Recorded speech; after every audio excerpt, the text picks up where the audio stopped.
मुकेश कुमार कलम क्रांति एकेडमी में आप सभी दोस्तों का स्वागत है। आज का जो हमारा टॉपिक है बौद्ध धर्म से संबंधित टॉपिक को हम लोग देखने वाले थे।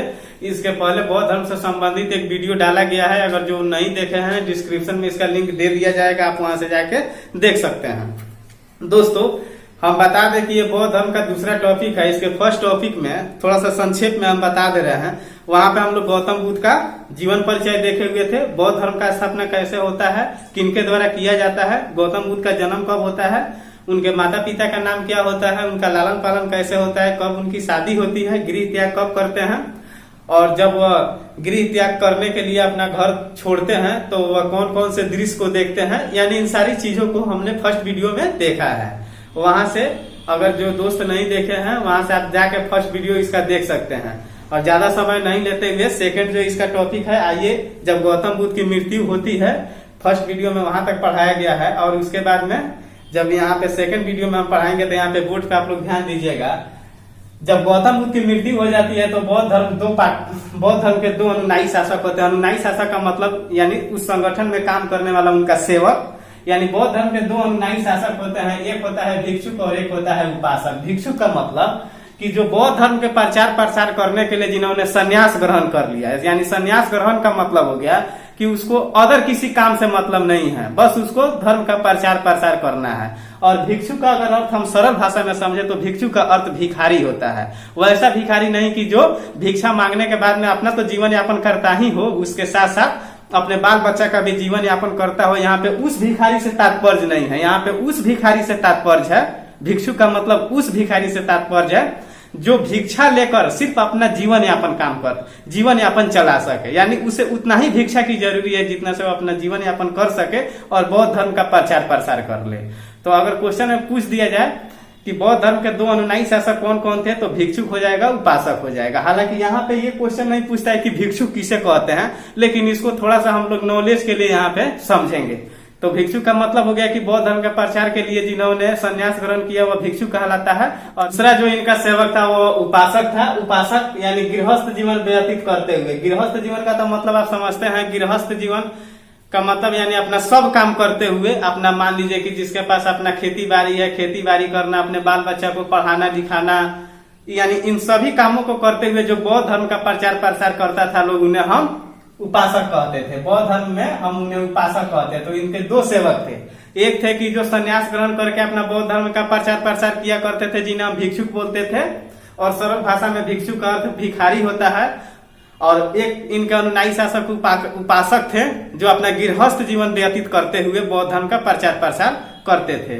उसके बाद में यहाँ पे एक सेकंड पॉइंट है कि बौद्ध धर्म में सम्मिलित होने के लिए न्यूनतम आयु सीमा 15 वर्ष थी। यानी देखिए होता क्या है कि मान लीजिए कि अगर कोई संगठन है तो उसका एक क्राइटेरिया होता है कि हाँ इसमें जो इलिजिबल है इस क्राइटेरिया के अंदर वही इसमें रह सकता है। या हम लोग कोई कॉम्पिटिटिव एग्जाम का जब हम लोग फॉर्म फिलअप करते हैं तो उसमें भी आयोग के द्वारा एक क्राइटेरिया दिया जाता है कि हाँ जो लड़का इस क्राइटेरिया के अंदर में आ रहा है वही इस फॉर्म को फिलअप कर सकता है। तो उस समय जब बौद्ध धर्म का जब प्रचार प्रसार हो रहा था तो उस धर्म को अपनाने के लिए वहां पे न्यूनतम आयु सीमा 15 वर्ष रखी गई थी। यानी जिसका आयु अगर 15 वर्ष न्यूनतम है वह बौद्ध धर्म में सम्मिलित हो सकता है।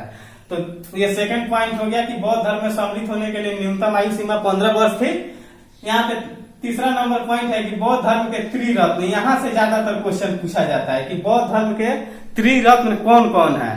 तो इसके त्रिरत्न है बुद्ध, धम्म और संघ। लेकिन इसको थोड़ा सा हम समझेंगे। हालांकि याद रखने के लिए आप बुद्ध, धम्म, संघ ही याद रखिएगा। हालांकि बहुत बच्चे बुद्ध, धम्म, संघ ही याद रखते हैं, लेकिन थोड़ा सा इसका अर्थ भी हम जान ले। बुद्ध का मतलब होता है अनंत ज्ञानी, जिसके पास ज्ञान का भंडार हो, उसे बुद्ध कहते हैं। धम्म का अर्थ हुआ शिक्षा, यानी शिक्षा का मतलब हुआ कि बौद्ध धर्म का आप पढ़िएगा पूरा सारांश तो ये शिक्षा पे ही आधारित है। और संघ का मतलब हुआ कि जो इसके दो अनुयायी शासक थे, भिक्षुक और उपासक, उन्हें बौद्ध धर्म में संघ बोला गया है। यही धर्म के द्वारा जो त्रिरत्न है बुद्ध, धम्म एवं संघ। बुद्ध का मतलब अनंत ज्ञानी, जिसके पास ज्ञान का भंडार हो। धम्म का मतलब शिक्षा, यानी बौद्ध धर्म जो है पूरे शिक्षा पर आधारित है। और संघ का मतलब हो गया कि गौतम बुद्ध के जो दो अनुयायी शासक थे, भिक्षुक और उपासक, जिन्हें संघ कहा गया है। अब यहाँ देखिएगा, ये तो तीनों यहाँ पे हम नोट कर गए, बुद्ध, धम्म और संघ।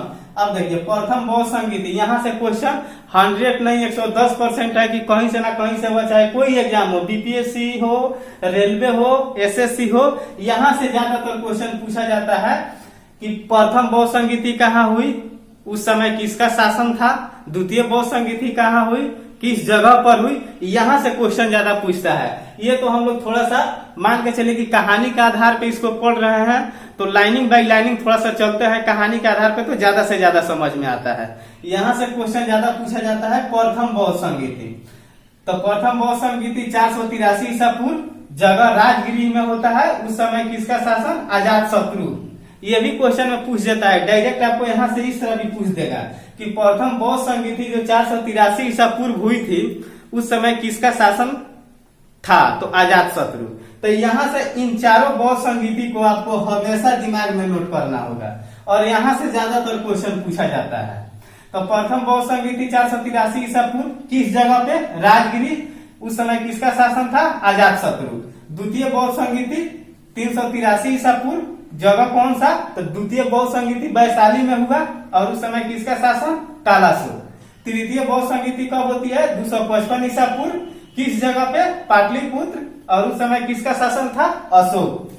हालांकि इसमें एक अध्यक्ष भी पूछा जाता है कि किसके अध्यक्षता में हुई है, तो यहाँ पे हम अध्यक्ष नहीं लिख पाए हैं, उसके लिए सॉरी। एक यहाँ पे पॉइंट छूटा है अध्यक्ष कि किसके अध्यक्षता में हुई, वो हम नहीं लिख पाए हैं। और चतुर्थ बौद्ध संगीति कहाँ होता है, तो ईसा पूर्व प्रथम शताब्दी में, और कौन सी जगह पर होता है, तो कुंडलवन में, उसके समय किसका शासन होता है, तो कनिष्क का शासन होता है। इसको एक बार और रिकॉल हम कर दे रहे हैं ताकि आप लोगों को ज्यादा याद हो जाए। देखिए प्रथम बौद्ध संगीति पूछेगा, प्रथम बौद्ध संगीति 483 ईसा पूर्व, जगह राजगिरी, उस समय किसका शासन, अजात शत्रु। द्वितीय बौद्ध संगीति 383 ईसा पूर्व, 383 ईसा पूर्व, वैशाली में, किसका शासन, कालासो। तृतीय बौद्ध संगीति 255 ईसा पूर्व, कौन सा जगह, पाटलिपुत्र, और किसका शासन, तो आपको अशोक। और चतुर्थ बौद्ध संगीति कब होता है, तो शताब्दी ईसा पूर्व, प्रथम शताब्दी में। और इसी चतुर्थ बौद्ध संगीति के बाद बौद्ध धर्म का बंटवारा होता है, और वहां से बौद्ध धर्म दो भागों में बढ़ता है, एक का नाम हीनयान और दूसरा महायान। हीनयान का मतलब हो गया कि बुद्ध की पूजा भगवान के रूप में न करके एक महापुरुष के रूप में करते थे। हीनयान का मतलब हुआ कि इस संप्रदाय के जो लोग थे, जब बौद्ध धर्म का बंटवारा होता है, जिस तरह हम लोग घर में अगर दो भाई हैं तो किसी न किसी समय में आगे चलकर तो बंटवारा होगा ही, उसी तरह जब गौतम बुद्ध की मृत्यु के बाद में ये जो 4 बौद्ध संगीतियां हुई, तो इसमें से 3 जो बौद्ध संगीति हुई तब तो कोई बात नहीं था, लेकिन जब तक चतुर्थ बौद्ध संगीति होती है कनिष्क के शासन काल में, तो वहां से बौद्ध धर्म 2 भागों में बढ़ता है, एक हीनयान और एक महायान। तो हीनयान संप्रदाय का लोगों का कहना था कि बौद्ध धर्म को भगवान के रूप में ये लोग पूजा नहीं करते थे, जबकि एक महापुरुष के रूप में पूजा करते थे। और इस संप्रदाय के लोगों का कहना था कि गौतम बुद्ध के द्वारा बनाए गए जो प्राचीन काल का नियम है, वही नियम इस संप्रदाय के लोग मानते थे, उसमें किसी तरह का चेंजिंग इन लोग करना नहीं चाहता था। तो हीनयान संप्रदाय का लोग चाहता था। हीनयान का अगर यहाँ से तो क्वेश्चन पूछा जाता है कि बौद्ध धर्म कितने भागों में बांटा, तो 2 भागों में, हीनयान महायान। लेकिन यहाँ से इस तरह का सब्जेक्टिव आपसे नहीं पूछता है, सब्जेक्टिव तो खैर मान लीजिए कि बीपीएससी लेवल में पूछता है, लेकिन हम यहाँ पर भी थोड़ा सा इसको एक्सप्लेन कर दिए हैं कि हीनयान का मतलब कि ये संप्रदाय के लोग गौतम बुद्ध की पूजा भगवान के रूप में न करके एक महापुरुष के रूप में मानते थे, और इस संप्रदाय के लोग उनके द्वारा बनाए गए नियमों को ज्यों करते हैं, यानी जैसे को तैसे ही रखना चाहते थे, उसमें किसी प्रकार का चेंजिंग नहीं करना चाहते थे। और महायान जो था, तो यहाँ से देखिए आप लोग को अर्थ भी स्पष्ट कर दिया, महा प्लस यान, महा का मतलब श्रेष्ठ और यान का मतलब मार्ग। इसका आरंभ, महायान जो संप्रदाय था, इसका आरंभ प्रथम शताब्दी में हुआ, और प्रथम शताब्दी में हुआ तो बौद्ध संगीतियां हुई थी। तो वहां पे बौद्ध संगीतियां पूर्वी और पश्चिमी एशिया में हुई थी, और पूर्वी एशिया ही आगे चलकर महायान के नाम से जाना गया। तो आज इस टॉपिक में ज्यादातर हम लोग क्वेश्चन नहीं कर पाए हैं। अगर इसमें से पॉइंट से क्वेश्चन को देखा जाए कि एग्जाम में कहां कहां से क्वेश्चन पूछे जा सकते हैं, तो इसमें 4 से 5 ही प्रश्न को दिया गया है। जैसे बौद्ध धर्म के कौन कौन अनुयायी शासक हुए, तो भिक्षुक और उपासक। अच्छा, इसके प्रचार करने के लिए उसका सरल मतलब अर्थ में हम स्पष्ट कर दिए हैं। हालांकि यहाँ से क्वेश्चन बहुत कम पूछा जाता है। यहाँ से थोड़ा सा क्वेश्चन पूछ लिया जाता है कभी कि बौद्ध धर्म में सम्मिलित होने के लिए आयु सीमा क्या थी, तो 15 वर्ष थी। ज्यादातर क्वेश्चन इसमें पूछा जाता है बौद्ध धर्म के त्रिरत्न कौन कौन है, तो यहाँ से 100% किसी न किसी एग्जाम में क्वेश्चन पूछा जाता है। तो आप याद रखिएगा बौद्ध धर्म के त्रिरत्न बुद्ध, धम्म और संघ। ये हम अर्थ स्पष्ट करने के लिए बुद्ध का मतलब अनंत ज्ञानी जिसके पास ज्ञान का भंडार, और धम्म का मतलब शिक्षा, और संघ का मतलब यही जो भिक्षुक और उपासक मिले हुए थे इनको संघ कहा गया है। और यहाँ से क्वेश्चन पूछा जाता है कि प्रथम बौद्ध संगीति, द्वितीय बौद्ध संगीति, तृतीय बौद्ध संगीति, चतुर्थ बौद्ध संगीति। इसको एक बार से 2 बार आप पढ़िएगा, याद हो जाएगा। प्रथम बौद्ध संगीति राजगिरी किसके शासन में, तो अजात शत्रु। द्वितीय बौद्ध संगीति 383 ईसा पूर्व कालाशोक के समय में। तृतीय 255 ईसा पूर्व पाटलिपुत्र अशोक के समय में। और चतुर्थ प्रथम शताब्दी कुंडलवन कनिष्क के समय में। और इसी चतुर्थ बौद्ध संगीति के बाद में गौतम बुद्ध का धर्म का बंटवारा होता है, और यहाँ से एक हीनयान और एक महायान।